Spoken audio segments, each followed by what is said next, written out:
राहिला प्रश्न DJIचा, तर DJI कंपनी अर्थातच चांगली आहे, रिलायबल ब्रँड आहे, खूप चांगले कॅमेरे हे बनवतात.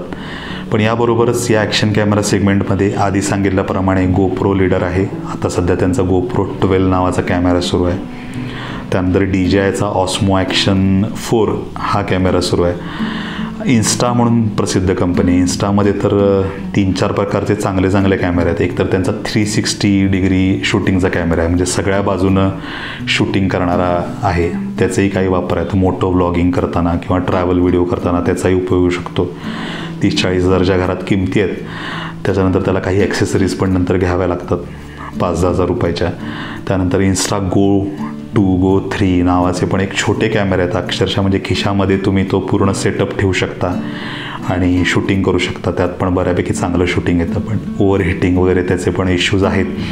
पण तो एक ऑप्शन चांगला आहे की अक्षरशः छोट्या पॅकमध्ये कोणतेही यातले कॅमेरे तुम्ही टाकून जाऊ शकता आणि कुठेही व्हिडिओ करू शकता. विशेष करून असं नाही आहे की फक्त यूट्यूबरांसाठी हे आहे की तुम्ही आपले फॅमिली मेमरीज ठेवणार असाल, आपल्या ट्रिपच्या मेमरीज तुम्हाला ठेवायच्या असतील, तरी पण हे ॲक्शन कॅमेरे फार चांगले आहेत की छोटासा सेटअप घेऊन गेला, समुद्रावर गेला, कुठे गेला, विदेशात अगदी गेला, तर हे आपल्या मेमरी ठेवण्यासाठी ह्या कॅमेऱ्यांचा उपयोग छान होऊ शकतो. आणि स्टेबल मस्त चित्र येतं, खूप भारी क्रिस्प क्वालिटी असते याची. आणि त्यानंतर इन्स्टावाल्यांनी सध्या S Pro नावाचं पण एक मॉडेल काढलं. त्याची पण स्क्रीन जबरदस्त आहे आणि सेन्सर पण मोठा आहे, त्यामुळे त्याचाही विचार करायला हरकत नाही. जर तुम्हाला ॲक्शन कॅमेरा घ्यायचे असला तर त्याचे पण जवळजवळ 25-30 हजारच्या दरम्यान किमती असतील असं वाटतं. एक्झॅक्ट किमती तुम्हाला नेटवर गुगलवर कळतीलच. पण अजूनही असे भरपूर कॅमेरे आहेत. तुम्हाला काही शंका असेल तर नक्की कॉमेंट्समध्ये विचारा. मी माझ्या माहितीनुसार ते कॅमेरे कसे आहेत हे सांगण्याचा तुम्हाला प्रयत्न करीन. आणि एक महत्त्वाचा मुद्दा म्हणजे हे कॅमेरे तुम्ही आपल्या स्मार्टफोनला जोडू शकता. त्यांचं जे ॲप येतं कंपनीचं त्यांना जोडू शकता. त्या ॲपचे आता फायदे काय, तर तुम्ही आपल्या स्मार्टफोनमधून बघू शकता की कॅमेऱ्यातून काय शूट व्हायला लागलं. याचा वापर कुठं होतो, तर समजा आपण खूप लांब ठिकाणी कुठेतरी कॅमेरा ठेवला तर त्या कॅमेऱ्यात काय शूट व्हायला लागले, म्हणजे शूटिंग पण स्टार्ट करता येतं आपल्याला स्मार्टफोनमधून. तर स्मार्टफोनवरून आपण तो कॅमेरा कंट्रोल करू शकतो. म्हणजे स्मार्टफोनमध्ये सगळे कंट्रोल असतात, शूटिंग स्टार्ट, बंद करणे, त्यानंतर इतर पण सगळ्या सेटिंग्स त्यामध्ये तुम्ही बदलू शकता. तर याचा वापर अक्षरशः म्हणजे कुठल्याही प्रकारचं शूटिंग, अनेक क्रिएटिव्ह पॉसिबिलिटीज आहेत की आपण काय त्या ॲक्शन कॅमेऱ्यामध्ये शूट करतो हे सगळं आपल्याला स्मार्टफोनमध्ये कळतं. त्याचबरोबर काही ॲपमध्ये एडिटिंगच्या पण सोयी आहेत, त्यामुळे तोही मुद्दा आहे. त्यानंतर ह्या ॲक्शन कॅमेऱ्यातल्या फाईल्स लगेच आपल्या फोनवर ट्रान्सफर करता येतात. आणि जर आपण एडिटिंग मोबाईलमध्ये करत असू तर तिथंच आपल्याला हे सगळं एडिट करता येतं मोबाईलमध्ये. त्यामुळे तोही फायदा आहे की नुसता मोबाईल आणि ॲक्शन कॅमेरा ही जोडी पण त्या दृष्टीनं पण छान आहे. आणि जसं मी आधीच्या व्हिडिओमध्ये तुम्हाला सांगितलं की आपल्याकडे 2 कॅमेरे असलेले केव्हाही चांगले. एक तर दुसरा एकाची बॅटरी संपली, काय संपली किंवा काय प्रॉब्लेम आला तर तो बरा आहे. त्याचबरोबर एकच प्रकारचा अँगल बघून माणसं कंटाळतात. तर त्यानंतर वेगवेगळ्या पॉसिबिलिटीज, वेगवेगळ्या अँगल्स, वेगवेगळ्या सिच्युएशननुसार आपण कॅमेरे बदलू शकतो. कुठं स्मार्टफोन वापरायचा, कुठं ॲक्शन कॅमेरा वापरायचा, ह्याचे काही नियम आहेत. मी काही प्रयोगांती शेवटी निर्णय घेतलेले आहेत ते तुम्हाला मी सांगेन की कुठे स्मार्टफोन वापरायला चांगला, कुठे ॲक्शन कॅमेरा वापरायला चांगला. खास करून इनडोअर व्हिडिओ असतील, जसं की आत्ता मी हा शूट करतो आहे, हा माझ्या मोबाईलवर शूट होतो आहे, त्या ठिकाणी केव्हाही स्मार्टफोन आपला चांगला, अर्थात तो चांगला स्मार्टफोन पाहिजे. असं नाही की हा ॲक्शन कॅमेरावर हा शूट होणार नाही. ॲक्शन कॅमेरावर पण बऱ्यापैकी शूट होतो. शेवटी कंटेंट इज किंग. लाईट चांगला असेल, 2-4 ब्राईट लाईट, विंडोजवळ तुम्ही बसला असाल, 2-3 चांगले लाईट असतील तरी पण ॲक्शन कॅमेरा पण इनडोअर शूट करू शकतो. नाही असं नाही, पण शक्यतो काही आडाखे आहेत. त्यानंतरचा मुद्दा आहे ऑडिओचा. मी आता जे ट्रॅव्हल व्हिडिओ शूट करताना ह्याचाच इनबिल्ट ऑडिओ वापरला आहे. बऱ्यापैकी चांगला आहे. नॉईज कॅन्सलिंग 2 मायक्रोफोन आहे त्याला. त्यामुळे आणि महत्त्वाचं म्हणजे जेव्हा इनबिल्ट ऑडिओ का वापरू शकता, हा कॅमेरा कायम माझ्या असा जवळच असतो, त्यामुळे फार अंतर नाही आहे. जेव्हा कॅमेरा आणि माणसाच्यात अंतर असतं तेव्हा आपल्याकडे एक्सटर्नल मायक्रोफोन असलेला जास्त चांगला. एक्सटर्नल मायक्रोफोन किंवा बाहेरचा मायक्रोफोन केव्हाही चांगलाच, पण मला सेटअप छोटा ठेवायचा होता म्हणून मी शक्यतो ह्याला पण जादा जोडण्याचा मायक्रोफोन मिळतो. तिथं एक ॲडॅप्टर आहे खास याच्यासाठी.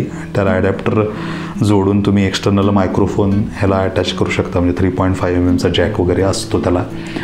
पण आत्ताच्या ॲक्शन कॅमेऱ्यांना त्या कंपन्यांचे मायक्रोफोन जोडता येतात. DJIला विशेष करून DJIचा पण जो वायरलेस मायक्रोफोन आहे तो तर इतका मस्त आहे. तो पण आत्ताच्या यांना जोडता येतो. मग त्यावेळी काय करता येतं, ह्या ज्या केज आहेत या केजना तो जो वायरलेस मायक्रोफोनचा रिसिव्हर आहे ती जोडायची सोय असते. पण मी माझ्या सगळ्या व्हिडिओसाठी जेव्हा ॲक्शन कॅमेरा वापरला तेव्हा मी इनबिल्ट ह्याचा मायक्रोफोन वापरला.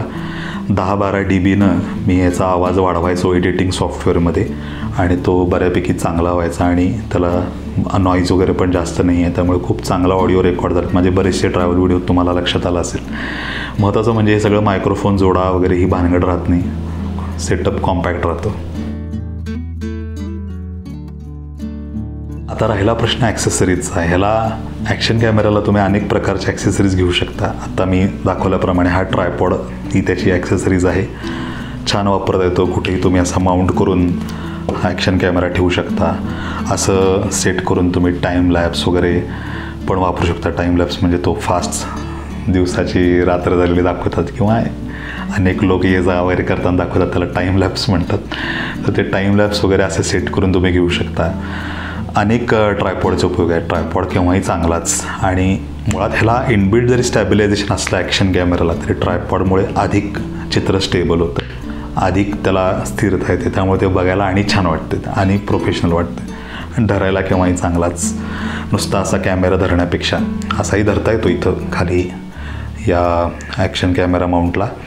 पण केव्हाही ट्रायपॉडनं धरणं सोपायचा. मिनी ट्रायपॉड एखादा असेल, अजूनही छोटे ट्रायपॉड असतात, तेही वापरून तुम्ही शूटिंग करू शकता. हाच ट्रायपॉड वापरला पाहिजे असं काय नाही आहे, ते तुम्ही करू शकता. आणि ट्रायपॉडचे फायदे भरपूर आहेत, ते पण मी पुढच्या एका व्हिडिओत तुम्हाला सांगणारच आहे. हां, तर ह्याच्या ॲक्सेसरीज मी काय काय घेतल्या आणि त्याचा कितपत उपयोग आहे काय हे मी सगळं आता तुम्हाला सांगणार आहे. ह्या सगळ्याच ॲक्सेसरीज तुम्ही तशा घ्या किंवा ह्याचा उपयोग आहे असं नाही, पण तुम्हाला साधारण माहिती होऊ दे, हा उद्देश आहे. आता मी ह्या ॲक्शन कॅमेऱ्यासाठी काय काय ॲक्सेसरीज घेतल्या हे तुम्हाला दाखवणार आहे. सगळ्यात पहिली ॲक्सेसरीज आहे हा विंड रिडक्शन फोम किंवा विंड स्लेअर म्हणतात त्याला. तर ह्याचा उपयोग काय, हा फोमच आहे. जसा आता आपला माईक असतो, त्या माईकला जसं वरती जे फोम गोल असतं तसंच हे ॲक्शन कॅमेराला झाकणार, त्याच्या मापाचा हा स्लेअर आहे. ह्याबद्दल मी ऐकलेलं की खास करून वारा जेव्हा खूप असतो, भरपूर वाऱ्याचा आवाज येतो. आपण मोबाईलवर शूटिंग करताना तुम्हाला जाणवलं असेल की भरपूर वारं येत असतं. तर ते वाऱ्याचा आवाज येऊ नये म्हणून हा ॲक्शन कॅमेराला आपण तो गुंडाळू शकतो. म्हणजे त्या इथल्या केजच्या मापासकट आहे तो. तुम्ही असं इथं घालून ते थोडंसं फाटले, माझं जरा ताकद लावल्यामुळे कदाचित थोडं नाजूकपणे वापरता आलं असतं, पण ते मटेरियल मुळातच नाजूक आहे.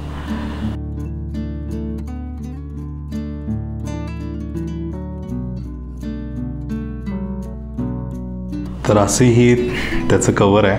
हे कवर म्हणून पण ह्याचा वापर होईलच, कारण का घाण वगैरे होणार नाही. आणि दुसरी महत्त्वाची गोष्ट म्हणजे ह्याच्यामुळे मायक्रोफोन झाकले जातात आणि ह्याच्यामुळे वाऱ्याचा आवाज आपल्या शूटिंगमध्ये येत नाही. खूप महत्त्वाचं आहे चांगला ऑडिओ असणं. चांगल्या ऑडिओसाठी खूप काय काय प्रयत्न करावे लागतात. त्या प्रयत्नांचाच एक भाग म्हणजे हा विंड फोम किंवा विंड स्लेअर. हा 500 का 600 रुपयाला इझी मॉल नावाची कंपनी आहे. नेटवर खूप वेळाने डिलिव्हरी मिळते. माझ्यामध्ये ते चायनामधून मागवून देतात. पुलूज कंपनीचा हा फोम आहे, पण डिलिव्हरी मिळते. इझी मॉलबद्दल बऱ्याचमध्ये शंका होत्या की डिलिव्हरी मिळत नाही काय नाही, पण मला 2 महत्त्वाच्या ॲक्सेसरीज मी मागवल्या आणि त्याची आम्हाला डिलिव्हरी मिळाली. तर हा विंड रिडक्शन फोम आहे ना, आवाज खूप नॉईजचा कमी येतो. आता ॲक्शन कॅमेऱ्यामध्ये नॉईज रिडक्शनची मुळात सोय असतेच. नॉईज रिडक्शन बटन आहेच. नॉईज रिडक्शन ऑन ऑफ असे 2-3 ऑप्शन आहेत सध्याच्या ह्याच्यात. पण त्याचे लेवल ठरवता येते किती प्रकारचं नॉईज रिडक्शन तुम्हाला पाहिजे, किती तीव्रतेचं पाहिजे. तर ती भाग वेगळा. पण अजूनही हा प्रयत्न केला तर अजून छान आवाज येतो, एकदम क्लिअर आवाज येतो. त्यामुळे माझा बाहेरचे ट्रॅव्हल व्हिडिओ तुम्ही बघितला असेल, इतक्या वाऱ्याच्या ठिकाणी मी व्हिडिओ केलेत पण कुठेही तुम्हाला वाऱ्याचा आवाज जास्त आलेला नाही. त्याचं कारण म्हणजे हा विंड रिडक्शन फोम असेल. आणि त्यानंतर सगळ्यात महत्त्वाची ॲक्सेसरीज म्हणजे ही पॉवर बँक पण जवळजवळ 3,500 रुपयाची आहे. उलांझी BG2. उलांझी खूप चांगली कंपनी आहे, चायनीजच असेल. मगाचा जो तुम्हाला ट्रायपॉड दाखवला तो पण उलांझीचाच होता. उलांझी खूप मस्त प्रॉडक्ट डिझाईन करते, खूप चांगलं ड्युरेबल प्रॉडक्ट आहे. त्यामुळे उलांझीचं काही तुम्हाला दिसलं तर बिनधास्त तुम्ही घ्या, इतकी चांगली कंपनी आहे. उलांझी BG2 नावाची पॉवर बँक आहे. मला ह्यात पण 2-3 मॉडेल येत होती, पण हे मॉडेल निवडलं कारण का मला छोटा आकार पाहिजे होता. आणि 6,700 का 800 mAhची ही बॅटरी आहे. आता याचा उपयोग काय, तर आपल्या ॲक्शन कॅमेऱ्यांच्या ज्या बॅटऱ्या असतात त्या खूप लहान असतात. मुळात बॉडी लहान असल्यामुळे बॅटरी पण लहान असते. मग काय होतं की त्याचा बॅकअप तुम्हाला जास्त शूटिंग पाहिजे असेल किंवा जास्त वेळ शूटिंग तुम्ही करणार असाल तर तुम्हाला 2 पर्याय राहतात. एक तर ह्याला जादा बॅटरी घ्याव्या लागतात तुम्हाला, तर तुम्ही एकतर जादा बॅटरी घेऊ शकतात. मग तुम्हाला ते दरवेळी हे सगळं उघडा, बॅटऱ्या बदला, हा जर मार्ग नको असेल तर तुम्ही शूटिंग करतच हे हा 1/4 इंच स्क्रू आहे, हा इथं जिथे मी ट्रायपॉड जोडला तिथंच ही पॉवर बँक जोडतो आहे. आणि पॉवर बँक जोडून तुम्हाला मग असं शूटिंग तुम्ही करू शकता. असा ही ग्रीप आहे, असं ग्रीप धरून पण तुम्ही शूटिंग करू शकता. वाटलं तर खाली मिनी ट्रायपॉड लावू शकता, ते पण छान वाटतं की म्हणजे चांगला सेटअप तयार होतो. असंही तुम्ही कुठेही असं मगाशी जसं सांगितलं की मग तुम्हाला लॉंग टाईम लॅप्स काढायचे असतील की बराच वेळ शूटिंगसाठी एका जागी ठेवायचं असेल, स्पोर्ट्स काहीतरी शूट करत असाल, काय करत असाल, तर हे असा ट्रायपॉड लावून तुम्ही ही पॉवर बँक लावून त्याला छोटी केबल लावून, कुठल्याही प्रकारची केबल अशी जशी आपली USB केबल असते ती तुम्ही लावून असं शूटिंग इथं हे लावू शकता केबल. आणि ह्याचं जे दुसरं टोक आहे ते इथं कॅमेरा लावू शकता. तुम्ही ह्यानं काय होतं की असं लावलं की चार्जिंग करतच तुम्ही शूटिंग करू शकता. त्यामुळे याची जवळजवळ 3-4 तासाचं शूटिंग तुम्हाला उपलब्ध होतं ही पॉवर बँक लावल्यामुळे. हा फायदा आहे. आणि ही ग्रिप पण आहे चांगली. त्यामुळे तुम्ही स्क्वेअर जर घेतली बँक, रेक्टँग्युलर घेतली किंवा चौकोनी, आयत, तर ती घेणार कशी हातात, हे कसं तुम्ही हातात धरू शकता. हे सगळा खूप मस्त सेटअप आहे. त्यामुळे ह्याचाही तुम्ही विचार करू शकता जेव्हा तुम्ही ॲक्शन कॅमेरा घ्याल. फक्त ते तुमच्या ह्याला ती पॉवर बँक कम्पॅटेबल आहे का किंवा तो कसा तुम्ही माउंट करणार आहे. कारण का सध्या हे माउंटिंग, आता मी जे हे माउंटिंग केलं आहे हा ॲक्शन कॅमेरा माउंट आहे. आता सध्या मॅग्नेटिक माउंट आलं आहे. DJIच्या नवीन कॅमेऱ्यांना मॅग्नेट्स दिलेले आहेत. तर तशा प्रकारचा पण विचार आपल्याला करावा लागेल की मॅग्नेटिक माउंट आहेत का, काय आहेत का. तिथं कदाचित या गोष्टी काम करतील असं नाही. मग त्यामुळे मॅग्नेटिक माउंट आहे का प्रत्येक ॲक्सेसरीला, हा तुम्हाला विचार करावा लागेल. त्यानंतर मी जसं सांगितलं यंत्रालय कंपनीचे काही 1300 का 1400 रुपयाच्या टोटल ॲक्सेसरीज मागवल्या या ॲक्शन कॅमेऱ्यासाठी. हा एकतर मोनोपॉड आहे, एक सिंगल ट्रायपॉड सारखाच हा लांब होतो. मग तुम्ही काय करू शकता, ह्यानं उंच शूटिंग घेऊ शकता. अनेक पॉसिबिलिटी आहेत की याचं फेक ड्रोन शॉट म्हणजे ड्रोनसारखे शॉट तुम्ही या मोनोपॉडने घेऊ शकता. किंवा ह्याचा ट्रायपॉड म्हणून इथं पण जसा मी हा छोटा ट्रायपॉड इथं जोडला बॅटरी बँकला, तसंच इथं पण जोडू शकतो. इथं पण 1/4 इंच थ्रेड आहेत. त्यानंतर ह्याची उंची जवळजवळ 3-4 फूट हा लांबतो. त्यामुळे खूप उंचावरनं शूटिंग घेऊ शकता. बऱ्याच गोष्टी ह्याच्यात शक्य आहेत. आणि कुठलाही प्रकारचा ट्रायपॉड असू दे, मोनोपॉड असू दे, तर ह्याच्यामुळे स्थिरता चित्राला येतेच, ह्यात काय वादच नाही. ह्याचा बऱ्याच ठिकाणी खूप चांगली ॲक्सेसरी आहे. चांगला ही ग्रिप म्हणून पण वापरू शकता. ह्याच्यावर पण तुम्ही ॲक्शन कॅमेरा माउंट करून असा छोटा ट्रायपॉड म्हणून पण ह्याचा वापर चांगला करता येतो. किंवा मगाशी मी सांगितल्याप्रमाणे मगाशी मी जो उलांझीचा माझा ट्रायपॉड आहे त्याच्या बदली पण हा ट्रायपॉड वापरून अजून सेटअपची उंची तुम्ही कमी करू शकता. याच्यावर पण ॲक्शन कॅमेरा माउंट करू शकता. त्यानंतर या ॲक्सेसरीज बऱ्याचशा मिळाल्या. म्हणजे अशी सुंदर बॅग मिळालेली, तडकड बॅग आहे. बॅगेतून ॲक्सेसरीज मिळालेल्या होत्या. ही बॅगेचा पण वापर तुम्ही पूर्ण तुमचा यूट्यूब सेटअप कुठेही इकडून तिकडून घेऊन जायला पण करू शकता. त्यामुळे ही बॅग पण चांगली आहे, दणकट आहे. त्यानंतर त्यात हा पाण्यातला माउंट मिळाला आहे. म्हणजे आता तुम्ही ॲक्शन कॅमेरा घेऊन धबधब्यात नदीत गेला, पण ॲक्शन कॅमेरा जर खाली बुडाला तर काय करणार. तर त्यासाठी हा त्याचा माउंट दिला की म्हणजे इथं तुम्ही ॲक्शन कॅमेरा अडकू शकता आणि पाण्यात वगैरे जाऊन घेऊ शकता. म्हणजे जरी कॅमेरा बुडणार नाही, तरंगेल. बरोबर, फ्लोटर आहे थोडक्यात. त्यानंतर ही क्लिप आहे. आता याचा तुम्ही कुठेही चिमट्यानं हा ॲक्शन कॅमेरा इथं माउंट करू शकता. ॲक्शन कॅमेरा होल्डर आहे. आणि बॅगेवर पण तुमच्या तर बॅगची पट्ट्या असतात, तिथं पण तुम्ही अशा बॅगेच्या पट्ट्यात अडकू शकता. अनेक ठिकाणी कुठेही जिथं असं सपाट पृष्ठभाग आहे तिथं पण असं तुम्ही लावू शकता. आणि तुम्हाला लांबून वेगळा अँगल कुठेतरी द्यायच्यासाठी तर या पट्टीचा पण चांगला उपयोग आहे. सक्शन कप पण मिळाला आहे. मी तुम्हाला सांगितलं की जो मी गाडीत मी जे शूटिंग करतो तो सक्शन कपनं करतो, तर तो सक्शन कप पण यात मिळाला आहे. त्याचा पण मी तुम्हाला फोटो दाखवेन की तो कसा वापरून तुम्ही गाडीत मी माझा कॅमेरा सक्शन कपनं माउंट करतो आहे, ते पण मी तुम्हाला दाखवेनच. तो सक्शन कप पण यात मिळाला आहे. छोटे छोटे ॲक्शन कॅमेरा इथं जोडायचा आणि इथं मग तुम्ही ट्रायपॉड वगैरे जोडू शकता. ॲक्शन कॅमेरा माउंट आहे ते. त्यानंतर छातीला तुम्ही हा कॅमेरा बांधू शकता. बरेच जण ट्रेकिंगला जाताना वगैरे छातीला हा कॅमेरा लावतात, त्यामुळे आपोआप शूट होत जातं. जसं माणूस चालतो तसा त्यामुळे छाती पण तो तुमच्या उपयोगावर आहे, तुम्ही कसा वापरणार आहे. छातीचा हा माउंट आहे. त्याच्यानंतर हा आहे सायकलच्या बारचा माउंट. गाडीला मी आता या माझ्या नवीन ओला गाडीला पण लावून बघणार आहे. इथं जो तुम्ही हँडलला हे असं लूज करून त्या हँडलला लावू शकता. इथं ॲक्शन कॅमेरा माउंट करू शकता आणि त्यानं तुमच्या राईडचं शूटिंग तुम्ही करू शकता, सायकल राईडचं. किंवा आता गाडीला फक्त हँडल लहान असेल तर बसेल, पण हे सायकलसाठी योग्य आहे. त्यामुळे सायकल राईडसाठी तर हा मस्त माउंट आहे. ह्याच्यावर कॅमेरा माउंट करून छान स्टॅबिलिटी तर आहेच कॅमेराला, त्यामुळे तो एक फायदा आहे.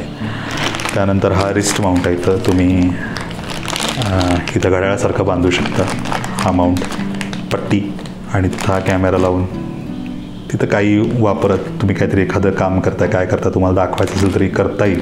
मी काय केलेलं नाही, पण इतकं प्रॅक्टिकली नाही. त्याच्याबद्दल ट्रायपॉड वापरणं मला चांगलं वाटते, पण दिनी दिला आहे. शेवटी क्रिएटिव्हिटी तुमची आहे, तुम्ही कशासाठी काय वापराल. नंतर हा डोक्याचा माउंट आहे. डोक्याला पट्टा बांधू शकता आणि त्याला तुम्ही ॲक्शन कॅमेरा लावू शकता. हां, म्हणजे तुम्ही जर ट्रॅव्हलला कुठे काय काम करत असाल किंवा ट्रॅव्हलला गेला तर तुम्हाला हातात कॅमेरा धरायची गरज नाही, डोक्याला पण तुम्ही बांधून ठेवू शकता. हा ह्याचा फायदा आहे. त्यानंतर हे काही 2 वे स्टिक्स वगैरे दिलेत, त्यामुळे तुम्ही कुठेही जसं आता ॲक्शन कॅमेराबरोबर माझ्या 2 तुम्हाला माउंट मिळालेले, तसेच तुम्ही माउंट तयार करू शकता.